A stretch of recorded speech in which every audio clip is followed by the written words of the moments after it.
Net sociology പരീക്ഷാ ചോദ്യപേപ്പർ ചോർച്ചാരോപണം ശക്തമായിരിക്കെ മുഖം രക്ഷിക്കൽ നടപടിയുമായി കേന്ദ്ര വിദ്യാഭ്യാസ മന്ത്രാലയം.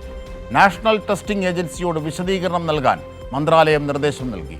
എന്നാൽ ചോദ്യപേപ്പർ ചോർന്നിട്ടില്ലെന്നും സമൂഹമാധ്യമങ്ങളിൽ പ്രചരിപ്പിച്ചത് പരീക്ഷയ്ക്ക് ശേഷം എന്നും NTA വിശദീകരണം.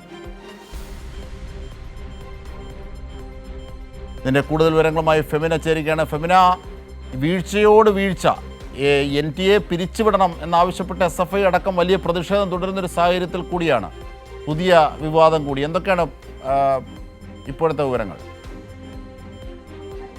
പരീക്ഷ പേപ്പർ ചോർച്ചയ്ക്ക് പിന്നാലെ നാഷണൽ ടെസ്റ്റിംഗ് ഏജൻസിക്കെതിരെ വലിയ തരത്തിലുള്ള വിമർശനങ്ങൾ ഉയർന്ന സാഹചര്യത്തിലാണ് ഇപ്പോൾ. അതിന് പിന്നാലെ തന്നെ ഇപ്പോൾ UGC നെറ്റ് പരീക്ഷ ചോദ്യപേപ്പറും ചോർന്നു എന്ന ഗുരുതരമായ ഒരു ആരോപണം NTA ഉയരുന്നത്. ജൂൺ 30 നടന്ന സോഷ്യോളജി പരീക്ഷയുടെ ചോദ്യങ്ങൾ ഇത്തരത്തിൽ സമൂഹ മാധ്യമങ്ങളിലൂടെ പ്രചരിച്ചിരുന്നു. 100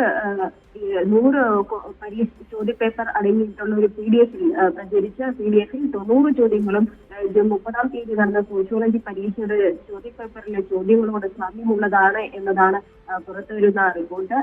ഇത്തരത്തിൽ ഈ പരീക്ഷാ പേപ്പറുകൾ ഉത്തർപ്രദേശ്, ബീഹാർ, ഹരിയാന തുടങ്ങിയിട്ടുള്ള സംസ്ഥാനങ്ങളിൽ 2 ലക്ഷം രൂപയിലധികം 2 ലക്ഷത്തിലധികം രൂപയ്ക്ക് ഈ ചോദ്യങ്ങളടങ്ങിയ PDF-ന്റെ വിൽപ്പന നടത്തിയെന്ന റിപ്പോർട്ടും പുറത്തുവന്നു. അതിനെ തുടർന്ന് വിദ്യാർത്ഥികളുടെയും അതുപോലെ തന്നെ രാഹുൽ ഗാന്ധി അടക്കമുള്ള പ്രതിപക്ഷ നേതാക്കളും ഇതിനെതിരെ വലിയ തരത്തിലുള്ള വിമർശനം ഉയർത്തിയ ഒരു സാഹചര്യത്തിൽ പ്രത്യേകിച്ച് SFI അടക്കമുള്ള വിദ്യാർത്ഥി സംഘടനകൾ ഇത്തരത്തിൽ നിത്യ പരീക്ഷാ പേപ്പർ ചോർച്ചയ്ക്ക് പിന്നാലെ നെറ്റ് UGC പരീക്ഷയും ചോർന്നു എന്ന ആരോപണം പരാതി ഉയർന്ന സാഹചര്യത്തിലാണ് ഇപ്പോൾ കേന്ദ്ര വിദ്യാഭ്യാസ മന്ത്രാലയം NTA-യോട് ഒരു വിശദീകരണം തേടിയിട്ടുള്ളത്. പക്ഷേ NTA വൃത്തങ്ങളിൽ നിന്ന് ലഭിക്കുന്ന റിപ്പോർട്ട് അനുസരിച്ച് ഈ ചോദ്യപേപ്പർ പരീക്ഷയ്ക്ക് ശേഷമാണ് ചോർന്നത് എന്നൊരു ന്യായീകരണമാണ് NTA നടത്തുന്നത്. എന്നാൽ ഈ ഓൺലൈൻ അടിസ്ഥാനത്തിൽ നടന്ന CBT മോഡലിൽ നടന്ന ഈ പരീക്ഷയുടെ ചോദ്യപേപ്പർ NTA-ക്ക് മാത്രമാണ് ഇതുവരെ ആരും പുറത്തുവിട്ടിട്ടില്ല.